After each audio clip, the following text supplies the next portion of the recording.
Hello everyone and welcome back. It is me. It is the Cyberwarrior and this is Cyberwarrior Studios presents Tech Tuesday. That's right, we're back at it again this week. Now last week I went live. I went live. Not something I do often enough for you guys, but I did. I went live and it was an interesting show. We couldn't get through everything just because of the way the lesson went, but go back and check it out. Last week's episode was pretty cool. It was fun being able to interact with everybody and actually get a little help along the way for some commands that have changed within SQL that I just didn't know at the time. So thank you to those that tuned in live and helped out and tuned in on the lesson and, gave their opinions and points of view. It was pretty amazing. So I'm thinking maybe when I finish up this book, the last chapter, we may go live again. So we're looking at like 4 weeks. Now, saying that, we're going to get right into it today. But before we go over to Kali, we're actually going to talk a little bit because today's lesson, chapter 13 in Linux Basics for Hackers by OccupyTheWeb, is a little bit different of a lesson, okay? Because it's not all commands, all right? Some of it actually, and a lot of it, is more just a lesson on privacy and security and how to remain anonymous, well, as anonymous as possible online and in your daily activities as you do things on the internet. So today we're going to cover the Onion Network, proxy servers, virtual private networks, and private encrypted email. Now, one of the things we want to discuss is how the internet gives us away and kind of what are the issues behind the internet and with how we go about our daily lives on there, whether it's on social media or your email, whatever the case may be. There's a multitude of ways that our data is utilized against us, whether it's for sales or ads or targeted posts or when people say, hey, promote this post, whatever the case may be. You see it on Twitter, you see it on Facebook, you see it on Instagram, all of our social media, and even in the ads as you're surfing the web. Google has all that data on you.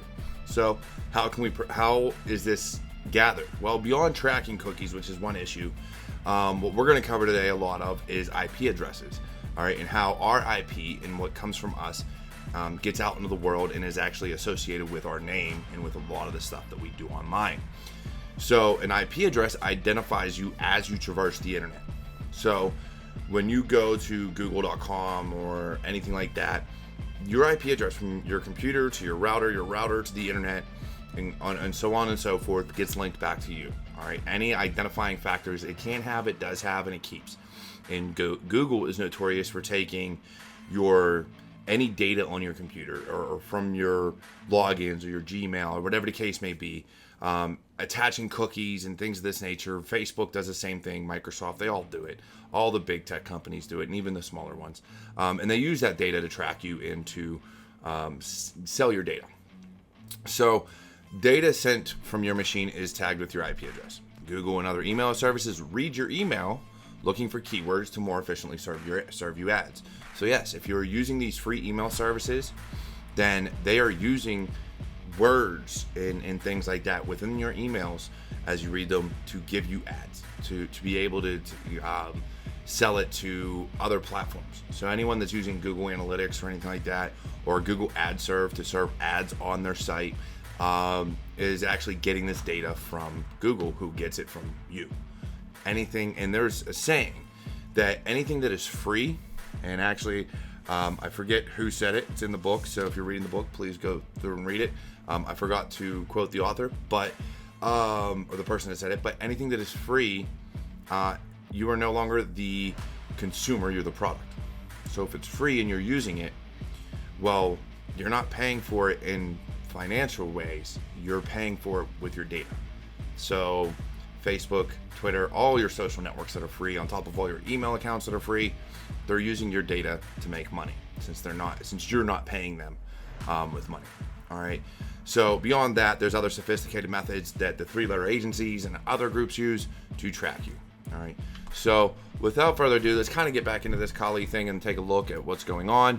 So here we have Kali Linux as usual. This is our go-to, right? This is what we use to every week.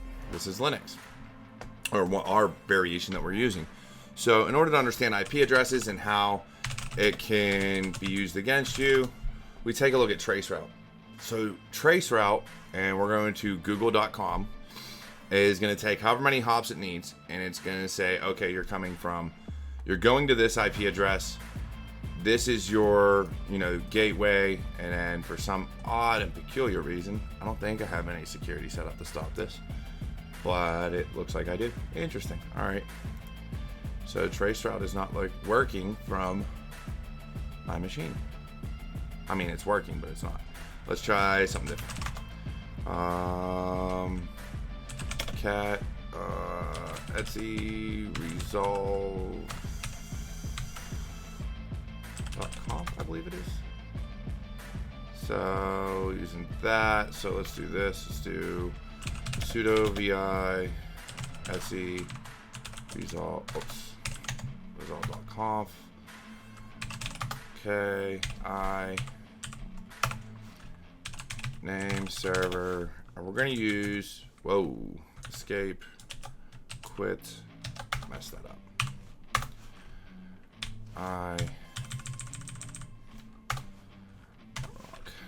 Name server, and we're going to use Google's domain name server. Let's see if this fixes it. So let's clear this. Let's do our trace route. Let's see if that works. No, it's not working. All right, let's try a different one. Trace routes. All right, my networking is set up to where it doesn't want to work. I can ping them. I must have proxy. I have something set up that is stopping this. But okay, I digress. So traceroute will basically take you and show you all the routers along the way that until you hit your destination, whether it be google.com, Facebook, a website, whatever the case may be. It shows you the route that your computer takes to get to that destination and every router along the way. And I apologize for the way my networking is set up right now. It's kind of weird. Actually, let me pull up a different window real quick and let's try it. Let me see if I could do it from here.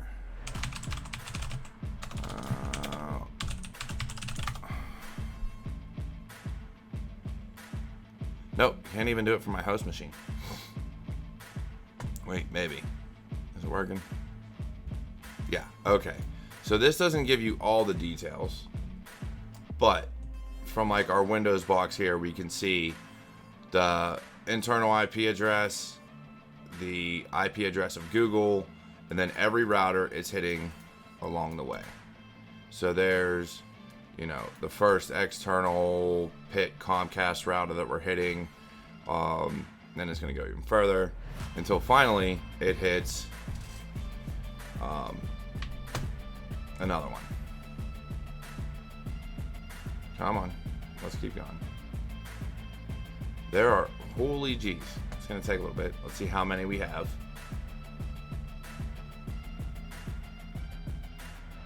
Still going. So, I believe OccupyTheWeb, how many did he hit? He had 18 hops. Let's see how many we have. I'm assuming roughly the same.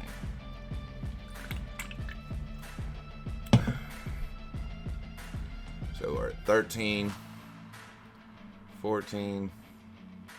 When are we going to hit them?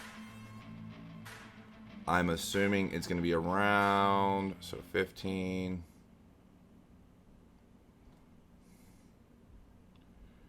All right. Got another one. 16. Let's keep going. 17.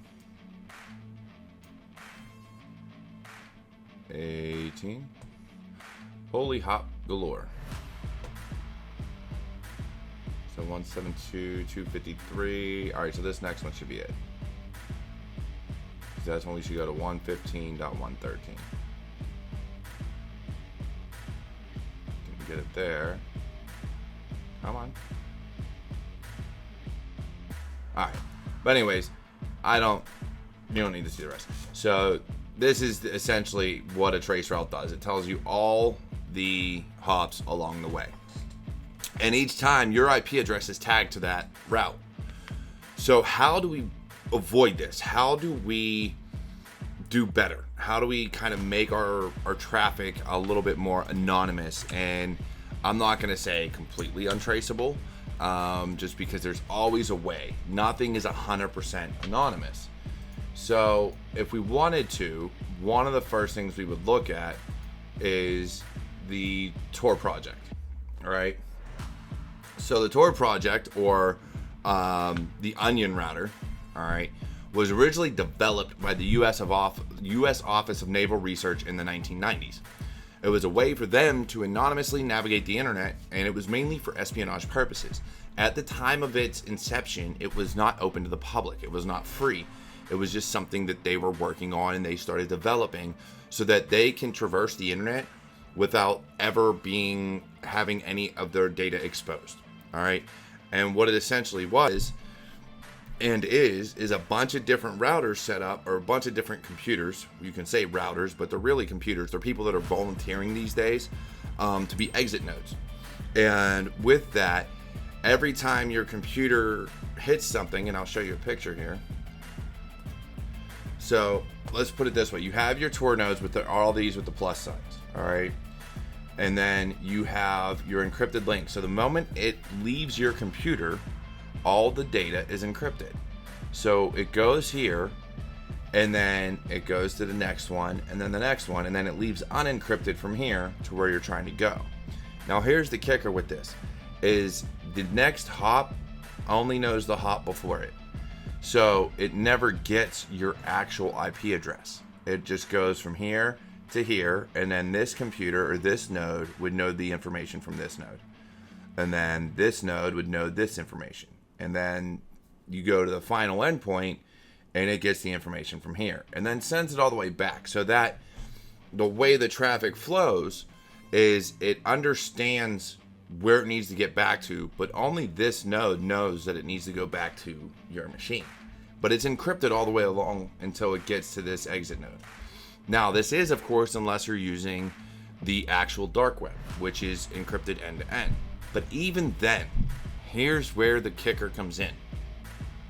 The dark web, which is infamous for illegal activity, is also home to some legit services. So you can use the dark web for things like Facebook. They have an Onion site now. I believe there's other social networking sites out there, and there's other legitimate reasons and other legitimate sites that are .onion sites, which is the dark web. But even then, what the NSA and other people have done throughout the course of this becoming public in 2002, they have set up their own exit nodes. So now, through traffic correlation and a bunch of other methods, they can actually track and break Tor. So it's not completely anonymous. All right. So you still want to be very cognizant of what you are doing and what sites you're going to on there. For instance, I can set up an exit node and just go about my merry way and watch traffic coming over, because if I'm an exit node, then when it leaves my system, it's unencrypted. So I can see exactly what you got going on. So, but they do have, and what is out is the Tor project. So you have the Tor project right here, and you can download it for just about any operating system. All right. So Mac, Windows, Linux, and Android. Now I already downloaded it on here so that I can give you, I can show you what it is. So when you first start the Tor browser, all right, and now there's other ways to do this. If you have something like ParrotSec, there's actually a way to go completely anonymous and route all your traffic through Tor. But for the time being, we're only talking internet access. So when you first open up the new browser on Linux, it'll ask you if you want to connect. Now you can say always connect automatically. You can adjust your network settings. But we're going to go here, go with the defaults, and just connect. And it builds that relay. So let's take a look at two different things real quick. The first is we're going to go here, or we're going to say, what's my IP? And so we're given this IP, 67.163. Now, if I go back to here and say, what's my IP?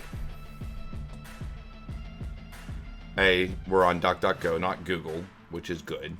All right, because Google does track everything known to man. And this already says we're in Austria. So we already know we're not coming from where I'm located. And this is now my IP. So it's now 104.244.72.152. And this is going through several other routes along the way. And it's encrypted. The other thing is like I said, there is a Facebook onion site. So if I come here, Facebook onion, whoops, I probably typed that in wrong, but that's okay. Facebook.com, there we go, Facebook onion address. So, oh, they've changed it. Of course they did. So let's see if this works.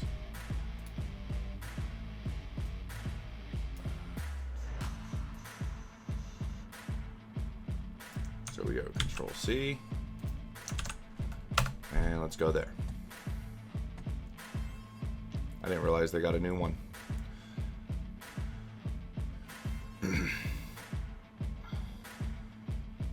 And what do you know?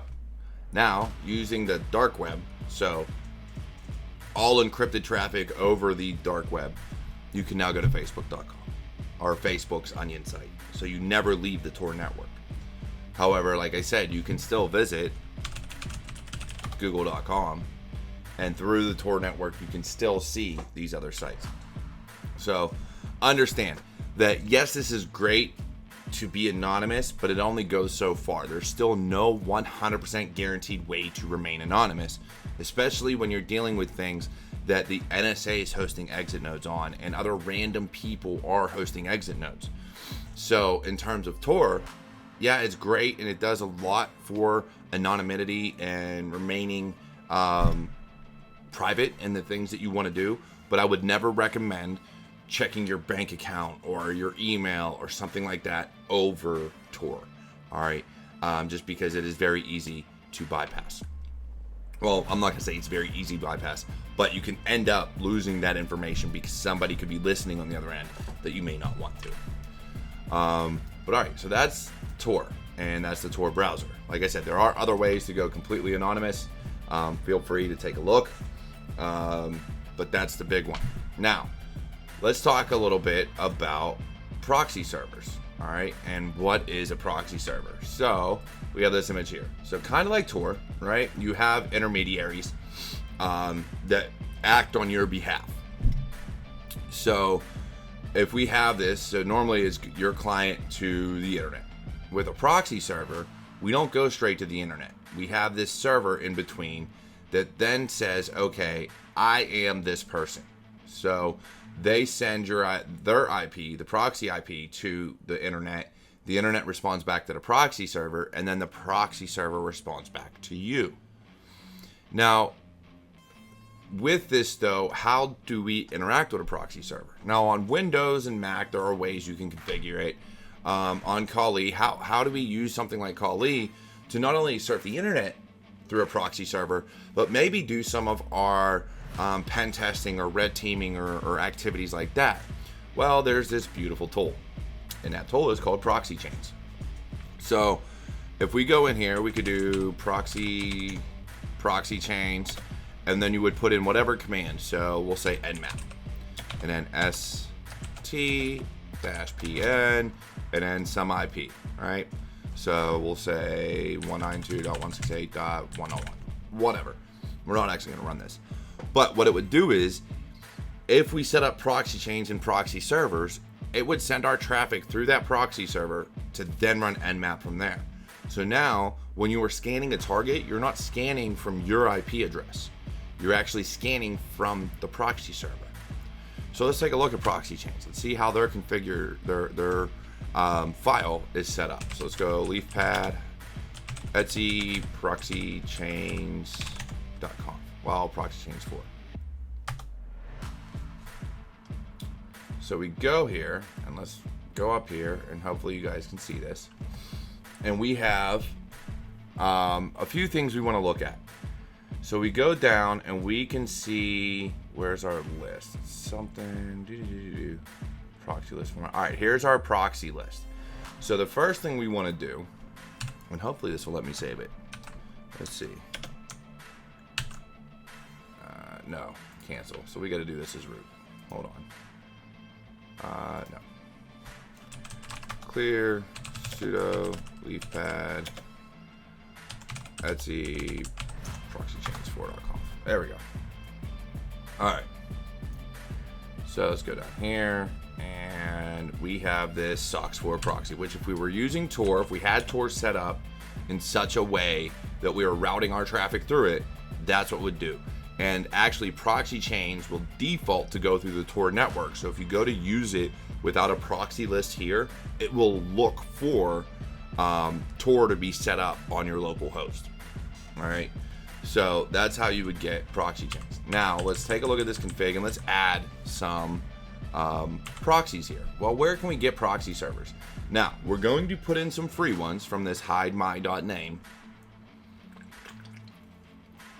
but we will get into the security concerns with this later on down the line with using free proxy servers. So, but let's take a look, and we're going to use this one here. All right, it's a SOCKS4. So let's take this IP address, and it's port 4145. So we're going to copy that. We're going to go here, and we're going to say enter, Control V, and actually we get to put SOCKS4, and I think that's what the IP was. Yeah, 4145. All right. Now we're going to come here, and we're going to save. So now, if I go back to here, let's open a new tab, file, new tab, and we're going to say proxy chains, Firefox, and we want, let's go to our website. So we go here, and you can see that it actually loaded proxy chains. And let me make this a little bigger for you. It loaded proxy chains so that it could pull up the site.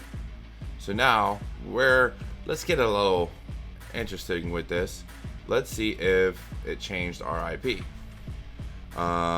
What's my IP? And if not, we're just going to, all right, so now let's go this site. All right, so we're going to do Control C. This way we can see, and Control Shift B. And let's do that. Still not bringing up the IP. You suck. All right, let's do it this way. So, since that doesn't want to work, DLL init, proxy chains. Do I need proxy chains for?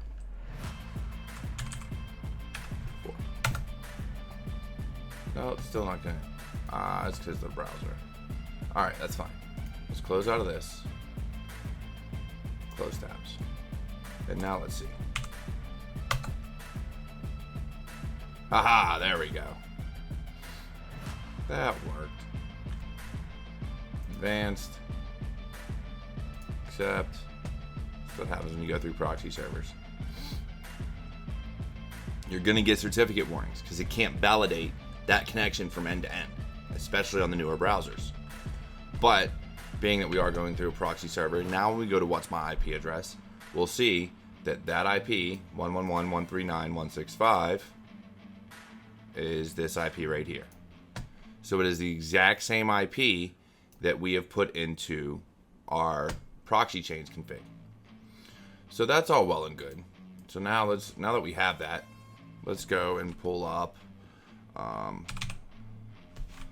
go back to our list of proxies. Yep, advanced. You're gonna be stupid. All right, so let's close out of this. Let's close out of this. So now, and you can see that it's a strict chain. So you see all this information right here. Strict chain from, end to end, end to end, end to end. And it's all strict chains. So it's going to go from this proxy server to the website and back and forth. All right. So let's clear that out. And let's go back to our this. And actually, let me open this back up without hide my name. Go back to our proxy list.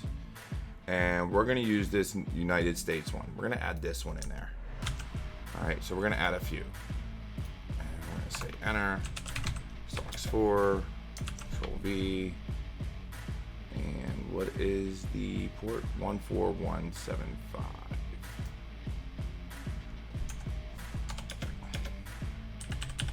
And 75. Okay. And then let's add another one. Enter. SOCKS 4. And we're going to take this one. 14282. Now this one's a little slower. You can see the speed. So this is going to slow down a little bit. But we're going to put this in. And what I say that IP or that port was? Whoops. 14282. 14282. All right. So let's save this. Okay. So now we have these proxy lists. And the next thing we're going to do is we're going to take a look at proxy chains again. So let's do this. We're going to close, since I have all those in there, I don't need them anymore. We're going to go here. Let's go back to here and let's do proxy chains. And let's take a look with this strict chain. All right, because we're still using strict chain. Now there's 3 different types of chaining, and I'm going to get into the other 2 here in a second. But with this strict chain, yes, it's going a lot slower because we have 3 in there. All right, let's just take a look at our window and see what's going on. So strict chain from here to here.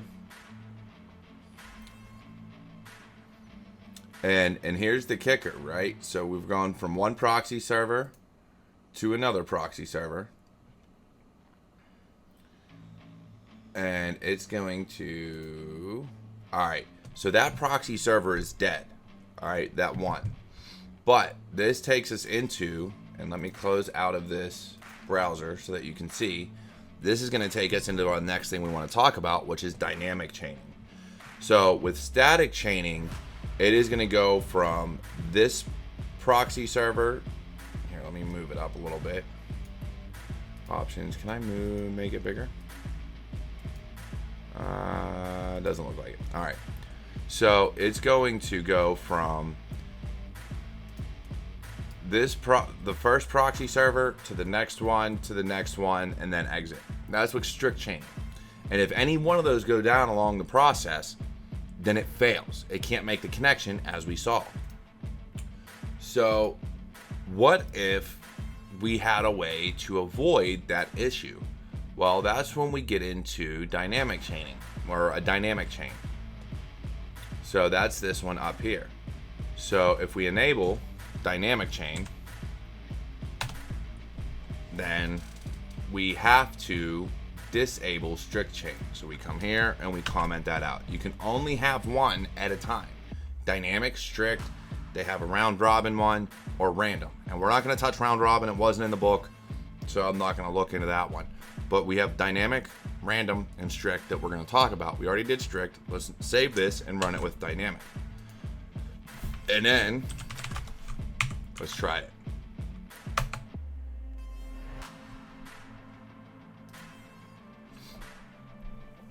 So we're running a dynamic chain. We can see now it's not strict, it's dynamic, which means if anywhere along the line this fails, it'll immediately move on to the next proxy server in the chain, which we can see here. There was a socket error, so now it's moving on to the next one. Let's see if that's enough for a connection. So far, it does not look like it. It looks like, there we go. So that one gave us our connection. And we can see it here. So now we went from this proxy server to this proxy server. It timed out. And then we went from this one to this one, and that timed out. But because this proxy server is still live, it allowed the connection by using dynamic. Okay. Now if I find, now let's see if we go here. And let's go to hide my name. Although it's probably going to yell because I'm still using, yeah. So let's close out of that. And let's find a different proxy server to put in here real quick. And let's just see if we can get it to work the right way. See if we can get it to do what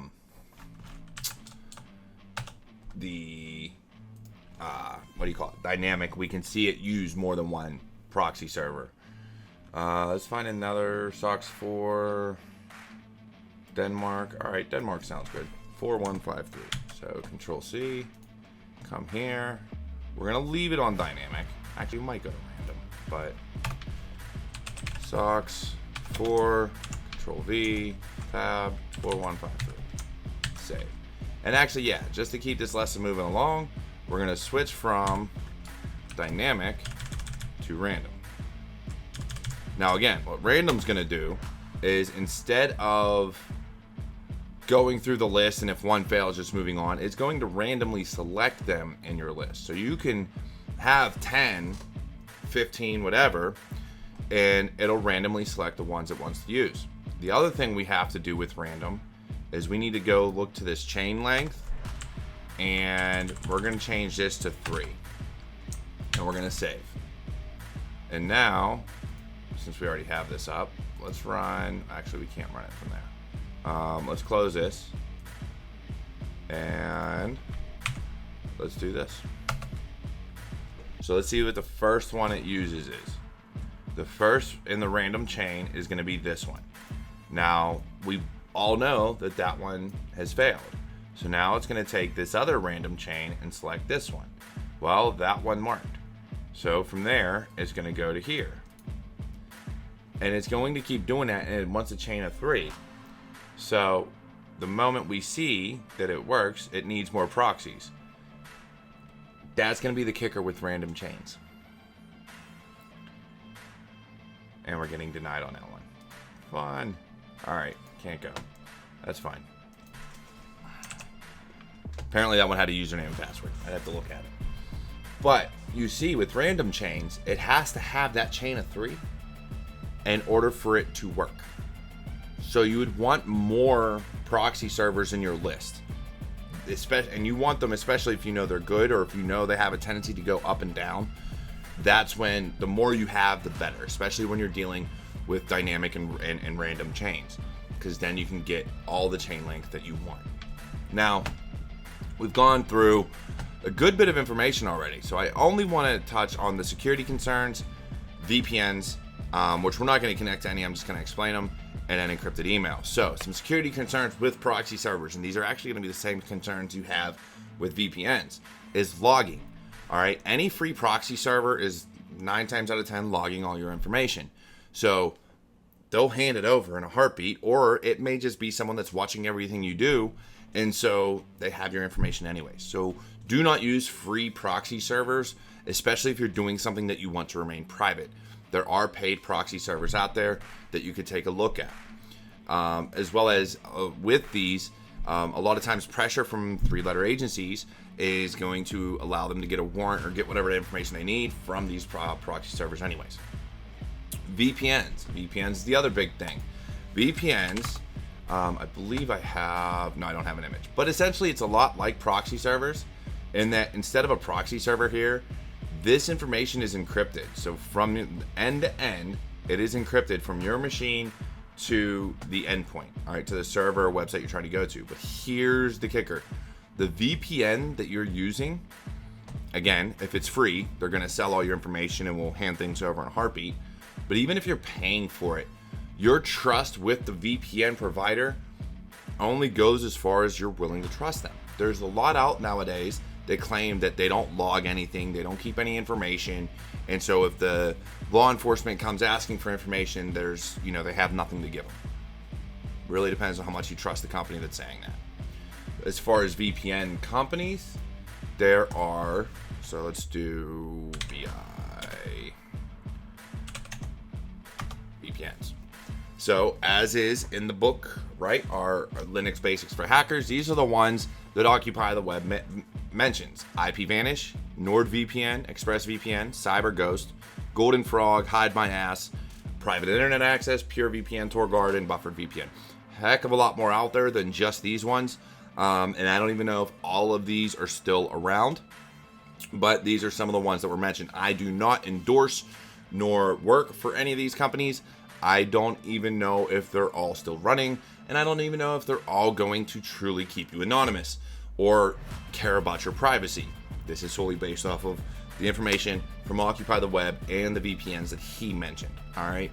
So If you have any questions, please feel free to look it up and do your own research on these VPN providers. Some of them are great, some of them not so much. One of the big things they do allow though is ways around censorship. That's one of the biggest things. Okay. Now, finally, and for the coup de grace and the last bit of today's lesson, we are going to talk about encrypted email. Proton Mail. Proton Mail is an amazing email service. I use them for some of my email. I have a bunch of different email addresses, so they just happen to be one of my providers of the many that I have.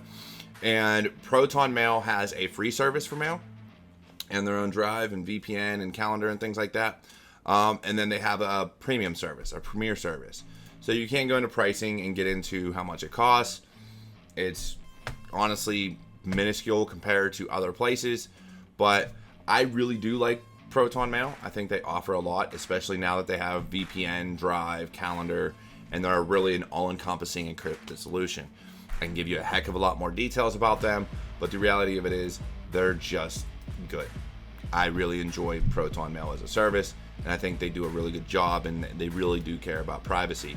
Now, that's not to say they're perfect. That's not to say they haven't had issues or things haven't happened. Just like all places, nothing is 100% guaranteed.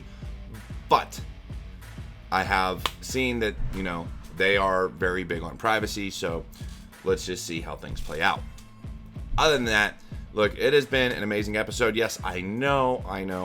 This is not the typical episode of let's do a ton of commands. No, this is an episode of let's learn a little bit about privacy and security and how to keep you safe online.